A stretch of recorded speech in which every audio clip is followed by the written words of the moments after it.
আম্মু তুমি কি রেডি? চোখ বন্ধ, খোলা যাবে না কিন্তু। তোমার জন্য সুন্দর সারপ্রাইজ আছে।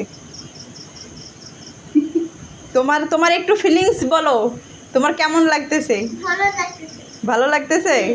যদি গিফট কোনো না হয় তাহলে কি করবা? মন খারাপ করবা? না, মন খারাপ করা তো যাবে না। চোখ খুলতেছে একটু একটু, আমরা কিন্তু দেখতেছি।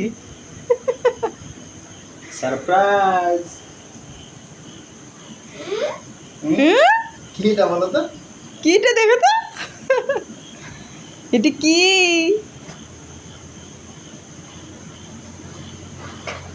Wow, fan.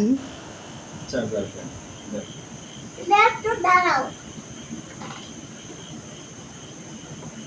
এটা কি উপলক্ষে গিফট পাইলা বলো তো? হ্যাঁ, কি জন্য এটা গিফট দিল তোমাকে? লিখছো সেজন্য? পরীক্ষায় একটু ভালো করছো, আরো একটু ভালো করতে হবে, ঠিক আছে? সার্চ কম আছে, সার্চ দিয়ে গেলে তারপর। থ্যাংক ইউ বলো বাবাকে। ওটা লাগবে না। একটু আদর করে দাও, একটু আদর করে দাও, একটা সুন্দর হাসি দাও, হাসো। তুমি খুশি? ওকে, তুমি খুশি হইলে আমরাও খুশি, ঠিক আছে?